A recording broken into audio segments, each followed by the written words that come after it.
ओम श्री गणेशाय नमः। आप सभी का हमारे YouTube चैनल पर हार्दिक स्वागत है।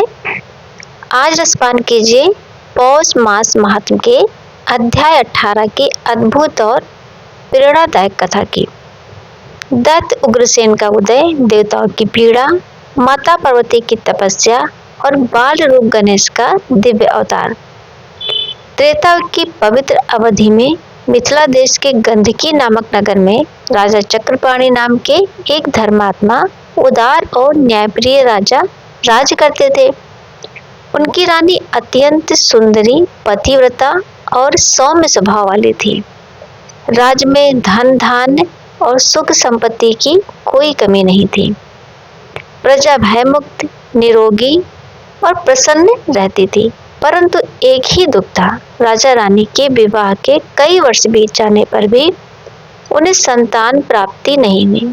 उन्होंने अनेक यज्ञ, अनुष्ठान और देव पूजन किए, किंतु कुछ भी फलदायी नहीं हुआ। अंत में राजा ने निश्चय किया कि वन में जाकर कठोर तपस्या करेंगे। किंतु एक समस्या सामने थी, इतने बड़े राज्य को किसके भरोसे छोड़ा जाए। इसी चिंता में वे डूबे हुए थे कि तभी सौभाग्य से महर्षि शौनक जी राजमहल में पधारे। राजा ने उनका आदर किया और अपनी संतान पीड़ा सुनाई। शौनक जी ने कुछ देर तक गंभीर होकर विचार किया और फिर बोले, राजन, आपको वन में जाकर तप करने की आवश्यकता नहीं है।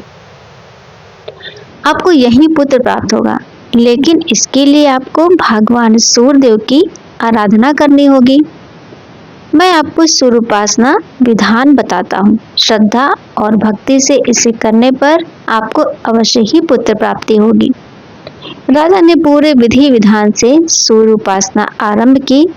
कुछ ही समय बाद रानी ने स्वप्न देखा कि सूर्यदेव उन्हें पुत्र प्रदान कर रहे हैं। वह स्वप्न उन्होंने राजा को बताया। धीरे धीरे रानी गर्भवती हुई, परंतु गर्भ बढ़ने पर रानी के शरीर में अग्नि सी ज्वाला उठने लगी। शीतल औषधियों की व्यवस्था की गई, किंतु वो दाह शांत न हुआ। अंततः असहनीय पीड़ा के कारण रानी समुद्र पर गई और उनका गर्भ असमय ही गिर गया, लेकिन वह गर्भ नष्ट नहीं हुआ। चमत्कारिक रूप से वहां एक अद्भुत तेजस्वी बालक प्रकट हुआ। 3 नेत्र, विशाल मस्तक, लाल वर्ण के केश, हाथ में त्रिशूल और रोते ही आकाश पृथ्वी कांप उठी। समुद्र स्वयं मानव रूप धारण कर उसे उठाकर राजा चक्रपाणि के पास ले आया। राजन, ये आपका ही पुत्र है, इसे ग्रहण कीजिए। राजा रानी हर्षित हुए। रानी ने उसे स्तनपान कराया और उसका नाम रखा उग्रसेन। वह अद्भुत बलवान, अहंकारी और अत्यंत पराक्रमी बालक था। बचपन में ही उसने अपने मुक्कों से हाथियों को परास्त कर दिया, कई वृक्ष उखाड़ दिए। युवावस्था तक पहुंचते ही उसका अहंकार और शक्ति असाधारण हो गई। एक दिन उसने माता पिता से कहा, मैं तीनों लोकों पर विजय प्राप्त करने हेतु तपस्या करने जा रहा हूँ। माता पिता ने उसे अनुमति दे दी। उग्रसेन वन में जाकर सूर्यदेव की घोर तपस्या करने लगा। 2000 वर्ष तक उसने धूप, वर्षा, आंधी सब सहकर कठोर तप किया। उसकी तपस्या से प्रसन्न होकर सूर्यदेव प्रकट हुए। उग्रसेन बोला, प्रभु, मुझे ऐसा वर दीजिए कि मैं तीनों लोकों पर विजयी हो जाऊं और मेरी मृत्यु असंभव हो जाए। सूर्यदेव बोले, तथास्तु। ये अमृत पत्र लो और इसे कंठ में धारण करो। जब तक ये पत्र तुम्हारे पास रहेगा, न देव, न मनुष्य, न पशु कोई भी तुम्हें पराजित नहीं कर सकेगा। केवल वही अवतारी पुरुष जो अंगूठे के नखाग्र पर करोड़ ब्रह्मांड धारण कर सकता हो, वही तुम्हारा अंत करेगा। उग्रसेन ने अमृत पत्र धारण किया और लौटकर माता पिता को समाचार दिया। माता पिता प्रसन्न होकर तपस्या हेतु वन चले गए और राजपाट उसे सौंप दिया। राज प्राप्त होते ही उग्रसेन ने दिग्विजय आरंभ की। जिसने विरोध किया उसका नाश कर दिया। देखते ही देखते उसने पृथ्वी जीत ली, फिर स्वर्ग पर चढ़ाई कर दी। इंद्र पराजित हुए, देवता छिप गए। इंद्र भागकर वैकुंठ पहुंचे और भगवान विष्णु से सहायता मांगी। भगवान विष्णु गरुड़ पर सवार होकर इंद्र भूमि में आए, परंतु उग्रसेन इतना शक्तिशाली था कि उसने भगवान के चक्र और गदा तक को परास्त कर दिया। विष्णु जी समझ गए कि उसकी शक्ति का कारण अमृत पत्र है। तब उन्होंने नीति अपनाई और कहा, असुरराज, तुम्हारे पराक्रम से मैं प्रसन्न हूँ, कोई भी वर मांगो। उग्रसेन प्रसन्न होकर उन्हें अपने महल ले आया और सम्मान दिया। भगवान विष्णु वहीं रहने लगे। इधर उग्रसेन ने एक नया अत्याचार किया।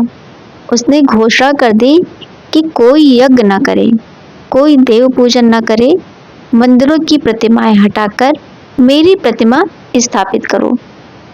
प्रजा भयभीत होकर जंगलों को भाग गई। असुरों का आतंक चारों ओर फैल गया। देवताओं ने गुप्त स्थान पर एकत्र होकर समाधान सोचा। सभी देवगुरु बृहस्पति आए और बोले, समस्त विघ्नों का विनाश करने वाले, संकट मोचक, सिद्धिदाता भगवान गजानन ही इस दैत्य का संहार कर सकते हैं। उनकी कृपा मार्ग कृष्ण चतुर्थी अर्थात संकटी चतुर्थी तिथि पर अत्यंत शीघ्र मिलती है। देवताओं ने उस दिन गणेश जी का व्रत किया और स्तुति की, हे विघ्नहरण, हे दयालु, हमें हमारा स्वर्ग और सम्मान वापस दिलाइए। गणेश जी प्रकट हुए और बोले, देवताओं, शीघ्र ही मैं मयूरेश्वर अवतार धारण कर उग्रसेन का विनाश करूंगा। इधर कैलाश पर्वत पर माता पार्वती के हृदय में भी इस अधर्म का दुख था। उन्होंने भगवान शंकर से तपस्या का कारण पूछा। शिव जी ने कहा, देवी, जिनके रोम रोम में अनंत ब्रह्मांड है, जिनके ध्यान से विघ्न मिटते हैं, वे स्वयं गणेश ही हैं। उनकी प्रसन्नता हेतु तप आवश्यक है। देवी पार्वती तप करने हेतु शेखर पर्वत पर गई और 12 वर्षों तक कठिन तप किया।